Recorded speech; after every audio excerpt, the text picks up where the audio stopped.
Start करें। सबसे पहले हम बात करते हैं NHAI national highway authority of India and Nagarjuna Sagar Srisailam tiger reserve की। इन दोनों के बीच में अभी एक एमओयू साइन किया। जैसे आप कभी हाईवे पे जाते हैं तो आपने देखा होगा जब टोल आता है तो टोल पर पहले आप क्या करते थे, फिजिकल मनी दे के आप अपनी रिसिप्ट लेते थे कि आपने यहाँ से क्रॉस किया बॉर्डर को टोल से। ठीक, अब क्या होता है, आप फास्ट टैग का यूज करते हैं। अब ये फास्ट टैग क्या है? फास्ट टैग क्या करता है, आपका आपका एक कोड होता है जो आपकी व्हीकल पे लगा होता है, फोर व्हील या फिर उससे ऊपर गाड़ी पे इसको यूज किया जाता है। एंड इससे क्या होता है, आपका डायरेक्टली पैसा आपके अकाउंट से कट जाता है, जितना भी टोल टैक्स हो, 40, 50, 100 रुपए, 150 रुपए, जो भी वहां पे टैक्स होता है। ठीक है, आपको वहां पे वेट नहीं करता, ऑटोमेटिक सिस्टम होता है, कैमरा आपको कैप्चर करेगा उस आपके फास्ट टैग को, बारकोड को स्कैन करेगा और आपका फिर वो टैक्स वो पेमेंट जो भी रिसिप्ट हो, जितना भी अमाउंट होगा वो काट लेगा। सिमिलरली ये जो आपका टाइगर रिजर्व है, यहां पर भी ये फैसिलिटी लॉन्च की गई कि जैसे ही आपकी गाड़ी फॉरेस्ट में एंट्री करेगी वैसे ही आपके फास्ट टैग की मदद से आपके पैसा ऑटोमेटिकली डिडक्ट हो जाएगा और इसमें आपको अलग से कोई इंडिविजुअल व्यक्ति का यहां पे ध्यान रखने की जरूरत नहीं पड़ेगी। इससे क्या फायदा मिलेगा? एक तो सब कुछ डिजिटाइज हो गया, सबसे बड़ा बेनिफिट। दूसरा, ह्यूमन एरर नहीं होगा। तीसरा, यहां पर जो ऑटोमेटिक पेमेंट हो जाएंगी, मतलब आप जैसे ही वहां से क्रॉस करेंगे आपका पैसा ऑटोमेटिकली कट जाएगा, किसी से डील नहीं करना, कुछ नहीं करना। ठीक, तो सिमिलरली याद रखेंगे एनएचएआई और इनके Indian highways management company limited, ये एनएचएआई का ही पार्ट है। इन्होंने Nagarjuna Sagar Srisailam tiger reserve के साथ ये एमओयू साइन किया और ये जो टाइगर रिजर्व है ये आंध्र प्रदेश एंड तेलंगाना में स्पैन करता है और यहां पर जो लोग एंट्री करेंगे उनके पेमेंट मैकेनिज्म लॉन्च किया गया with the help of FASTag. ठीक है, चलिए नेक्स्ट पे आते हैं। एक चीज और, ये जो फास्टैग है ना, ये आपकी radio frequency identification RFID technology पे वर्क करता है एंड ये आपके वेरियस टोल प्लाजास पे भी यूज किया जाता है, जैसे मैंने अभी आपको बताया, और अभी आपका फॉरेस्ट डिपार्टमेंट की एंट्री गेट्स पे भी यूज किया जाएगा for payment collection. Next, union minister Purushottam Rupala ji, इनके द्वारा भी एपीपीआई एंड वर्ल्ड बैंक के द्वारा फंड किया गया एएचएसएसओएच लॉन्च। ये क्या क्या है? एपीपीआई क्या है? Animal pandemic preparedness initiative. हमने देखा कोविड-19 आया, कोई भी इंसान इसके लिए प्रिपेयर नहीं था, क्योंकि इसने जिस तरीके से एक माहौल बनाया, इसने जिस तरीके से हमने हमारी लाइफ को दिखाया कि एकदम लॉकडाउन हो गया, सब कुछ बंद हो गया। ठीक है, तो सिमिलरली आपने देखा काउ पॉक्स भी आई थी। काउ पॉक्स क्या थी? ये आपके एनिमल काउस में होने लग गई थी, जिसकी वजह से आपने देखा काउ में बहुत ज्यादा डेथ हुई थी। तो ऐसी डिजीज जो एनिमल्स में आती हैं, एनिमल पैंडेमिक प्रिपेयर्डनेस इनिशिएटिव, मतलब एनिमल्स में अगर पैंडेमिक डिजीज कोई भी आती है तो उसके लिए इनिशिएटिव क्या रहेंगे, क्या प्रोसेस रहेगी, कैसे टैकल करना है, क्या क्या चीज़ों का ध्यान रखना है, उनका ध्यान कैसे रखा जाएगा, उनको फॉलो कैसे किया जाएगा, उन सभी के लिए ये एपीपीआई ये लॉन्च किया गया। एक चीज़, दूसरी चीज़ आ जाती है एएचएसएसओएच। ये क्या है? ये है आपका animal health system support for one health. ये under the aegis of national one health mission launch किया गया था, ताकि जो इंडिया का प्रिपेयर्डनेस है एंड रिस्पॉन्स है फॉर एनिमल पैंडेमिक्स उसके लिए। ठीक, और एएचएसएसओएच ये आपका initiative, it is India's first animal pandemic response plan in collaboration with World Bank. और वर्ल्ड बैंक का हेडक्वार्टर कहां पर होता है? वॉशिंगटन डीसी में। वर्ल्ड बैंक के नए प्रेसिडेंट कौन अपॉइंट किए जाने वाले हैं? अजय बंगा। एंड ये बेस्ट कैंडिडेट है अभी and the only candidate to be appointed to be the post of president of world bank. अगर इसी इनिशिएटिव की बात करें वापस, तो दिस कोलैबोरेटिव प्रोजेक्ट ये इंप्लीमेंट किया जाएगा 5 स्टेट्स में over a period of 5 years as a central sector scheme with an financial outlay of 1228 crore rupees. The project aims to cover 151 districts in 5 participating states, wherein it will target upgradation of 75 districts, regional laboratories, upgradation strengthening 300 veterinary hospitals and dispensaries. Also, ये project intend करता है कि 9000 para वेटर्न्स को हम train करें and 55 veterinary professionals को यहाँ पे ट्रेन करने की बात की गई। ठीक है, तो याद रखेंगे पुरुषोत्तम रूपाला जी के द्वारा ये 2 प्रोजेक्ट लॉन्च किए गए थे एनिमल पैंडेमिक प्रिपेयर्डनेस के लिए। और इसी में से याद रखेंगे, अगर मिनिस्ट्री का नाम पूछा जाएगा तो ministry of fisheries, animal husbandry and dairy के द्वारा ये लॉन्च किया गया। नेक्स्ट पे आते हैं, what is the India's unemployment rate for March 2023। मार्च 2023 के लिए इंडिया की अनएम्प्लॉयमेंट रेट नहीं, एम्प्लॉयमेंट रेट बताओ। ठीक है, जो एम्प्लॉयमेंट रेट अगर मैं बात करूं दिसंबर 2022 की, तो इंडिया की जो एम्प्लॉयमेंट रेट थी वो थी 36.6%, और यही अब बढ़ के मार्च 2023 के लिए जो हो गई है वो है 36.9% की। ठीक है, ये आपकी 36.9 आपकी एम्प्लॉयमेंट रेट हो गई है मार्च 2023 के लिए। यहीं पे अगर हम बात करें जुलाई सितंबर 2022 से लेके जनवरी मार्च 2023 के बीच में ऑलमोस्ट 15 मिलियन लोगों ने यहां पे लेबर फोर्स को ज्वाइन किया है। A little over 75% of these individual, जो कि अगर हम देखें 11.2 मिलियन ये jobs found the jobs during this time. अगर यहां पे मैं 1 मिलियन की बात करूं, कितना होता है 1 मिलियन? 10 लाख के बराबर होता है। ठीक है, employment in India increased from 403 million in December 2022 to 410 million in March 2023, मतलब ऑलमोस्ट 5.8 मिलियन यहां पे ज्यादा हमें जॉब देखने को मिली। एंड इसमें से सबसे ज्यादा कंट्रीब्यूशन ऑलमोस्ट 3.9 मिलियन पीपल का रहा लेबर फोर्स में। ठीक है, चलिए नेक्स्ट आ जाते हैं। फिर हम बात करते हैं अटल टिंकरिंग लैब्स की। अभी इन्होंने एक केवीकेस एंड एटीएमएस के साथ टाइप करने की बात की गई ताकि स्टूडेंट्स को एग्रीकल्चर इनोवेशन के बारे में पढ़ाया जा सके। अब देखो एटीएल क्या है? अटल टिंकरिंग लैब्स। तो वापस आके ध्यान रखना, ये अटल टिंकरिंग लैब्स एम के द्वारा लॉन्च की गई थी। एम है अटल इनोवेशन मिशन, और एम भी किसका ये इनिशिएटिव है? ये नीति आयोग का इनिशिएटिव है। तो हम कह सकते हैं नीति आयोग के initiative M and ministry of agriculture and farmers welfare ने अभी एग्री करा कि हम अटल टिंकरिंग लैब्स को कृषि विज्ञान केंद्र जो कि केवीकेस है and agriculture technology management agency जो कि एटीएमएस है, इनको लाने की बात की गई अंडर द इनिशिएटिव। अब इससे क्या होगा? जैसे हम जानते हैं हम आजकल एग्रीकल्चर में बहुत ज़्यादा डेवलपमेंट हो रही है, और मैंने आपको बताया एग्रीकल्चर में जैसे IoT, internet of things, artificial intelligence, machine learning, drones, जो नई नई टेक्नोलॉजी है, इवन सैटेलाइट, इसका यूज करके आप एग्रीकल्चर को और ज्यादा मॉडर्नाइज कर सकते हैं। इससे आपका आउटपुट बढ़ेगा और जो लेबर कॉस्ट है, जो आपकी कॉस्टिंग आती है, वो रिड्यूस हो जाएगी। सैटेलाइट को यूज करने वाली वो पहली कंट्री कौन सी बन गई है फॉर एग्रीकल्चर पर्पस? वो है साउथ अफ्रीका, और इन्होंने एक डेडिकेटेड सैटेलाइट लॉन्च करी थी स्पेसिफिकली फॉर एग्रीकल्चर। ठीक है, तो याद रखेंगे अभी अटल इनोवेशन मिशन एम जो कि नीति आयोग का है, इन्होंने and ministry of agriculture and farmers welfare ने अटल टिंकरिंग लैब्स को कृषि विज्ञान केंद्र and agriculture technology management agencies के साथ लाने की बात की गई, कोलैबोरेशन की बात की गई, ताकि बच्चों को यहाँ पे एग्रीकल्चर से रिलेटेड हेल्प की जा सके, एग्रीकल्चर से रिलेटेड उनको इंफॉर्मेशन प्रोवाइड की जा सके, उनको एग्रीकल्चर से रिलेटेड कैसे हम इसमें इनोवेशन ला सकते हैं, उन सब चीज़ों की यहाँ पे बात की गई। नेक्स्ट, तो एग्रीकल्चर की बात कर रहे हैं तो व्हीट की भी बात कर लेते हैं। चलो ठीक है, अभी इंडिया ने एक एमओयू साइन किया किस ऑर्गेनाइजेशन के साथ, ताकि व्हीट को सप्लाई किया जा सके टू अफगानिस्तान, और ये 5th ट्रांच रहेगा जो हम ये सप्लाई करेंगे अभी अफगानिस्तान को। देखो जब यूक्रेन वॉर स्टार्ट हुई थी, यूक्रेन वर्सेस रशिया ये वॉर चल रही थी, तो क्या हुआ था, यूक्रेन और रशिया ना ये one of the largest exporter है व्हीट के, यहाँ से बहुत व्हीट वर्ल्ड में एक्सपोर्ट होता है। तो वॉर के दौरान क्या हो गया, ये बंद हो गया सब कुछ। फिर इंडिया के पास डिमांड आई कि आप इंडिया के लोगों को बोला गया कि हम इंडिया आप हमें एक्सपोर्ट करो व्हीट। तो इंडिया ने एक रूल ला दिया कि सिर्फ गवर्नमेंट ऑफ इंडिया ही व्हीट को एक्सपोर्ट करेगी to different parts of the world, कोई भी प्राइवेट प्लेयर्स एक्सपोर्ट नहीं करेगा व्हीट को। ये लाने का रीजन क्या था कि इंडिया में जो टेम्परेचर बढ़ा था ना, उसकी वजह से काफी क्रॉप्स डिस्ट्रॉय हो गई थी। तो हमें भी तो अपना एक बफर स्टॉक मेंटेन करके रखना पड़ता है, क्योंकि अगर हम ऐसा नहीं करेंगे तो मान लो कल को एकदम डिमांड बढ़ गई लेकिन सप्लाई तो हमारे पास है ही नहीं, तो उससे क्या होगा, जो प्राइस होगा ना इंडियन मार्केट में वो बहुत ज्यादा बढ़ जाएगा।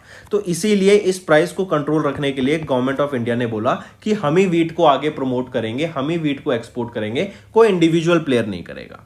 एक चीज तो ये ठीक है। दूसरा फिर आप देखेंगे इंडिया ने अफगानिस्तान को पहले काफी बार व्हीट एक्सपोर्ट किया, और अभी वापस से इंडिया ने किस प्रोग्राम के साथ एक एमओयू साइन किया, किस ऑर्गेनाइजेशन के साथ एमओयू साइन किया ताकि व्हीट फिर से अफगानिस्तान में भेजा जा सके, तो वो रहेगा यूनाइटेड नेशन का वर्ल्ड फूड प्रोग्राम। इंडिया ने इनके साथ टाइप किया और इनके साथ ही मिलके ये अफगानिस्तान में व्हीट को सप्लाई करेंगे। अफगानिस्तान याद रखेंगे मोस्ट टेररिस्ट कंट्री है, या फिर हम कहें तो टेररिज्म से इफेक्टेड कंट्री सबसे ज्यादा कौन सी है, तो वो आपकी अफगानिस्तान ही है। मूविंग ऑन, आप यहाँ पे देख सकते हैं India signed an MOU with UN world food programme for sending wheat to Afghanistan. Next, which is the first country to approve Oxford malaria vaccine.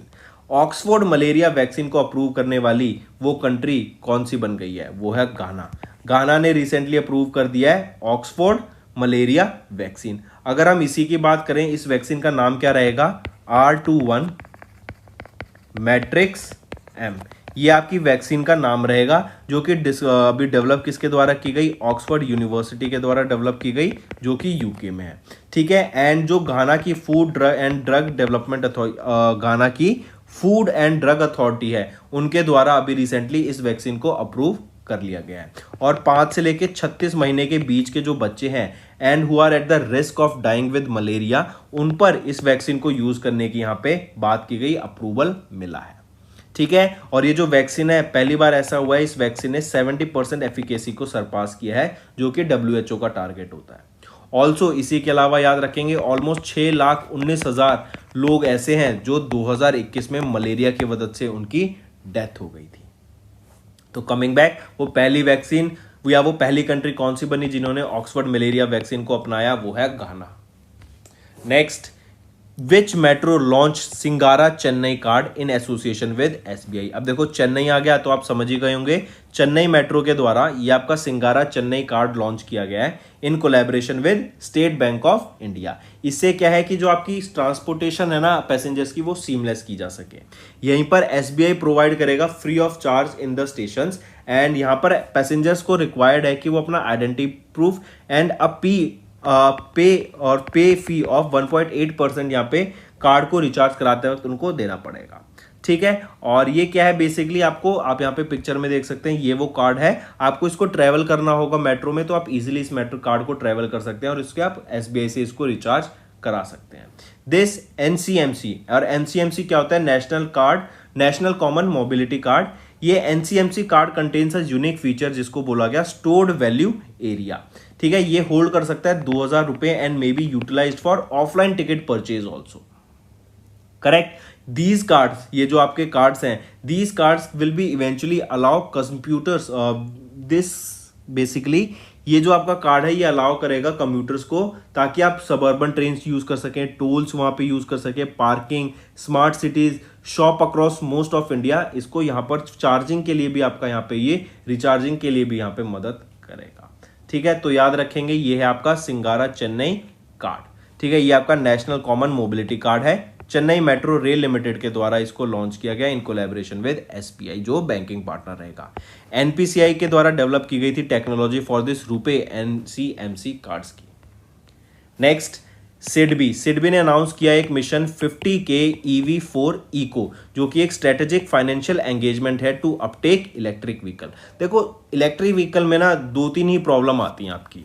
Main problem क्या है, पहली वो है आपकी कॉस्ट। इलेक्ट्रिक व्हीकल की जो कॉस्ट है वो बहुत हाई है। आपकी अगर एक नॉर्मल कार 10 लाख रुपए की आती है, तो वहीं पर अगर आप उसी का मॉडल एक इलेक्ट्रिक व्हीकल में जाने की कोशिश करेंगे तो वो आपकी 15 से 16 लाख रुपए की आपकी पड़ेगी।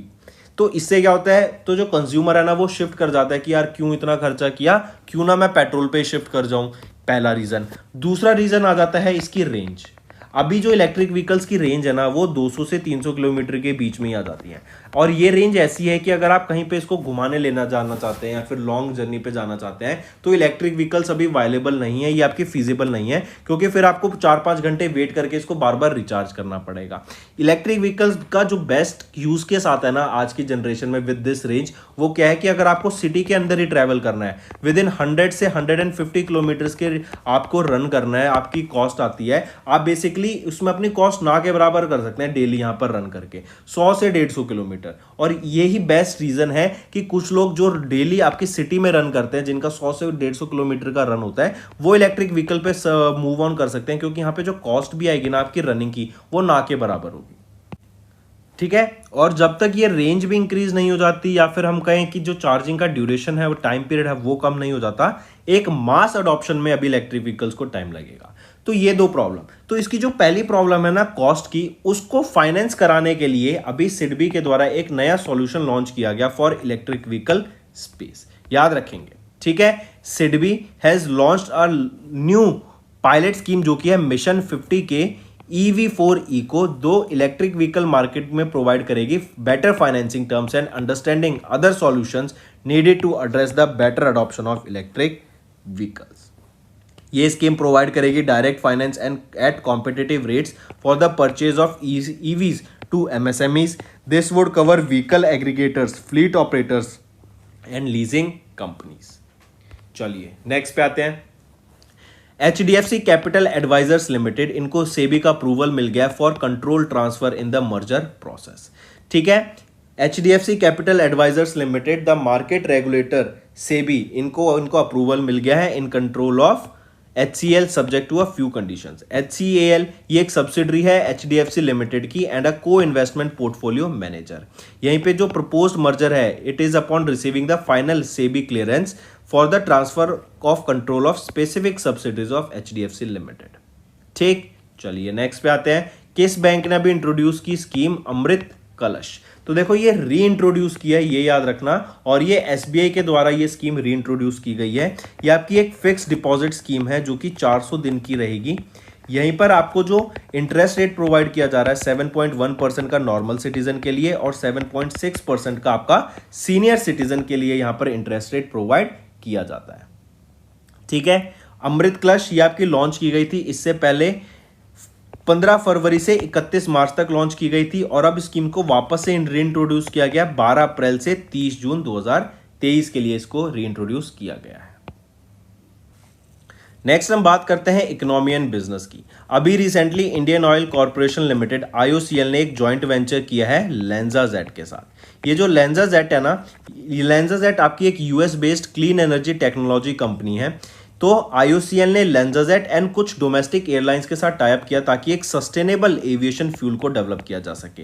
एविएशन फ्यूल कौन सा हो गया? जो आपके ये प्लेन्स में यूज किया जाता है। ठीक है, तो एक सस्टेनेबल एविएशन फ्यूल को बनाने के लिए इंडियन ऑयल कॉर्पोरेशन लिमिटेड ने LanzaJet एंड कुछ मल्टीपल डोमेस्टिक एयरलाइंस के साथ यहां पे टाइप किया।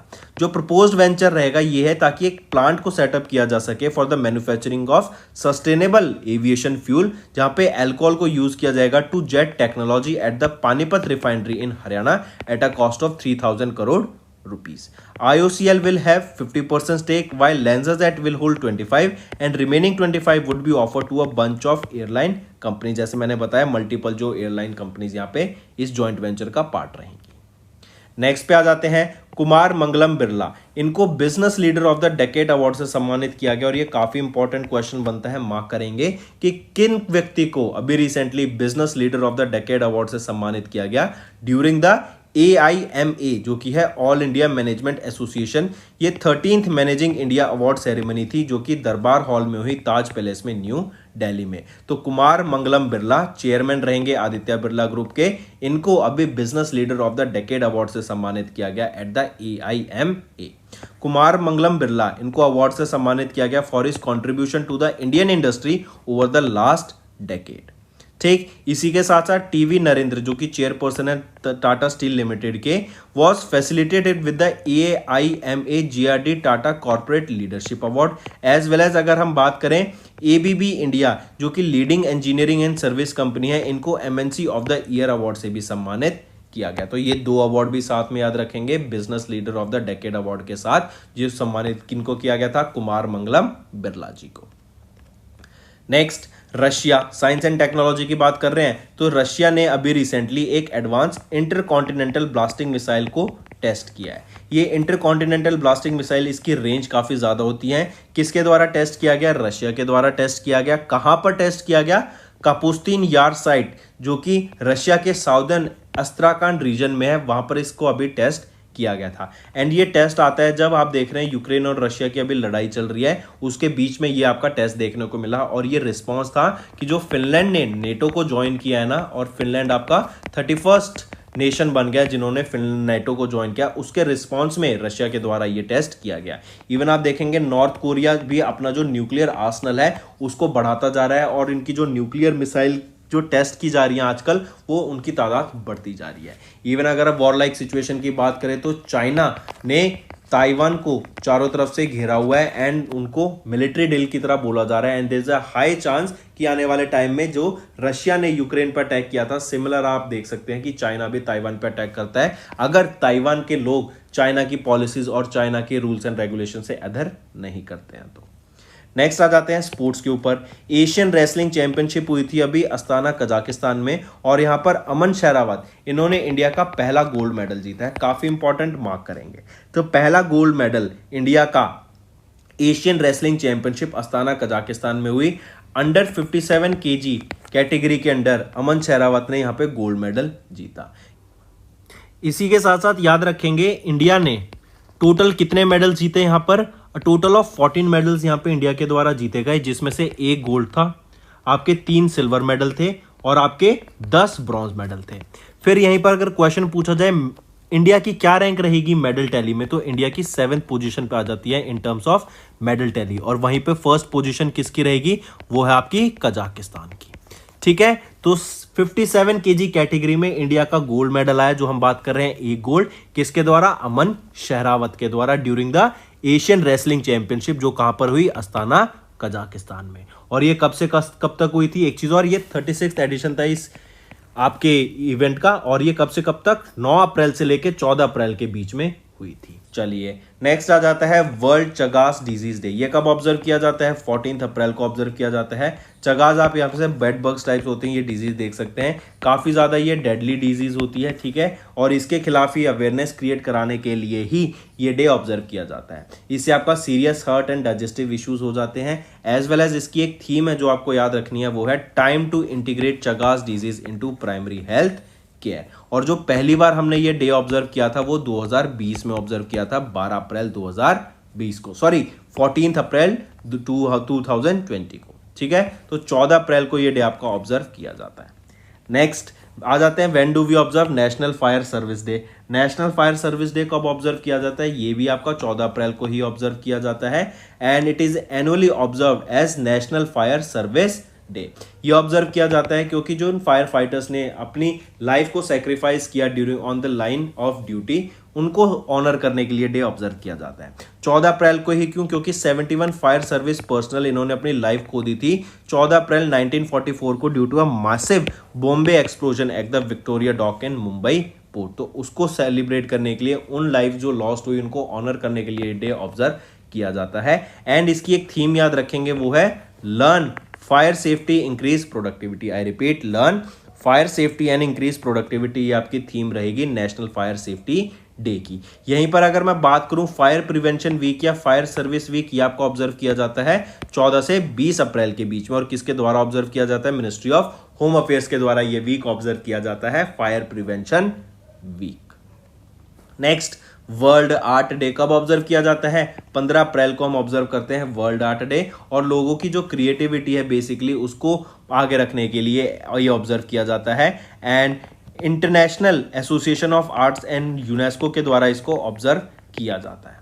ठीक है, चलिए नेक्स्ट आ जाते हैं फिर कुछ स्टेट्स न्यूज के ऊपर। अभी recently chief minister Pushkar Singh Dhami, जो कि चीफ मिनिस्टर हैं उत्तराखंड स्टेट के, इनके द्वारा ए हेल्प ये एक प्रोग्राम लॉन्च किया गया है। और ये ए हेल्प प्रोग्राम बेसिकली क्या रहेगा आपका, क्यों लॉन्च किया गया है, ये आपका लॉन्च किया गया है ताकि जो एनिमल्स है ना, वो जो डिजीज फैलाते हैं उनके खिलाफ कुछ एक्शंस लेने के लिए या फिर कैसे हम उनको प्रिवेंट कर सकते हैं। देन यहीं पर आपके एनिमल्स को टैग करने के लिए और एनिमल इंश्योरेंस प्रोवाइड कराने के लिए, फिर जो आपकी लाइफ स्टॉक है उसको ब्रीड कराने के लिए, ठीक है, लाइफ स्टॉक ऑनर्स को हेल्प करने के लिए, उनको क्लिनिक से कनेक्ट कराने के लिए, डॉक्टर से उनको वेटरन से कनेक्ट कराने के लिए ये लॉन्च किया गया था।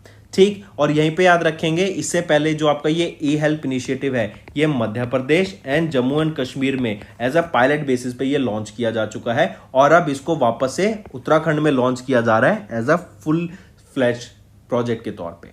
ठीक है, फिर यहीं पे जो वीमेंस है उनको हेल्प की जाएगी लाइफ स्टॉक को मेंटेन करने के लिए, क्योंकि इन घर में जब जो मेल मेंबर होता है जब वो बाहर काम पे जाता है तो बेसिकली वीमेन ही है जो आपका बेसिकली डेयरी से रिलेटेड या फिर जो लाइफ स्टॉक घर पे होती हैं उनको टैकल करती हैं, उनका ध्यान रखती हैं। तो याद रखेंगे ये ई हेल्प पहले मध्य प्रदेश एंड जम्मू एंड कश्मीर में लॉन्च किया गया था पायलट बेसिस पे और अब ये उत्तराखंड में लॉन्च कर दिया गया as a fully flashed programme. तो दोस्तों ये तो गए हमारे आज के करंट अफेयर्स। अब आ जाते हैं क्विक रिवीजन पे। NHAI and Nagarjuna Sagar Srisailam tiger reserve, इन्होंने एक MOU साइन किया फास्ट टैग बेस्ड पेमेंट्स के लिए at forest entry points. Union minister Purushottam Rupala, इन्होंने प्रोजेक्ट लॉन्च किया APPI एंड वर्ल्ड बैंक के द्वारा funded project AHSSOH। CMIE India का employment rate rose to 36.9% in March 2023, जो कि 36.6% था दिसंबर महीने में। अटल टिंकरिंग लैब की बात करें, इन्होंने टाइप किया KVKs के साथ एंड आत्मा के साथ to involve students into the agriculture innovation. India ने एक MOU साइन किया वर्ल्ड फूड प्रोग्राम के साथ ताकि वीट को भेजा जा सके टू अफगानिस्तान। घाना वो पहली कंट्री बन गई है जिन्होंने ऑक्सफोर्ड मलेरिया वैक्सीन को अपना लिया है। चेन्नई मेट्रो के द्वारा लॉन्च किया गया Singara Chennai card in association with State Bank of India. SIDBI ने अनाउंस किया मिशन 50 के EV4 इको, ये एक स्ट्रेटेजिक फाइनेंशियल एंगेजमेंट है ताकि लोग इलेक्ट्रिक व्हीकल को अपना सकें, इसका यूज बढ़ सके। देन HCL ने रिसीव किया सेबी का approval to control transfer in merger process. SBI ने इंट्रोड्यूस किया रिटेल टर्म डिपॉजिट स्कीम जो कि है Amrit Kalash. Indian Oil and US based LanzaJet incorporation, इनके द्वारा इंडिया का पहला ग्रीन एविएशन फ्यूल सेटअप किया गया है। कुमार मंगलम बिरला, इन्होंने रिसीव किया business leader of the decade award at AIMA। Russia conducted the test launch of advance intercontinental ballistic missile. Then Asian wrestling championship की बात करें तो अमन शेरावत, इन्होंने इंडिया का पहला गोल्ड मेडल जीता at Astana Kazakhstan. World Chagas disease day की बात करें तो 14 अप्रैल को ही नेशनल फायर सर्विस डे और 15 अप्रैल को आपका वर्ल्ड आर्ट डे ऑब्जर्व किया जाता है। Then chief minister Pushkar Singh Dhami, ये उत्तराखंड के चीफ मिनिस्टर हैं, इनके द्वारा हेल्प प्रोग्राम लॉन्च किया गया उत्तराखंड में। लाइफ स्टॉक मैनेजमेंट प्रोग्राम रहेगा। इससे पहले ये आपका मध्य प्रदेश एंड जम्मू एंड कश्मीर में पायलट बेसिस पे, मतलब ट्रायल बेसिस पे लॉन्च किया गया था। तो दोस्तों ये तो हो गए हमारे आज के इंडिविजुअल करंट अफेयर्स। अब आ जाते हैं आपके रिविजन पार्ट पर।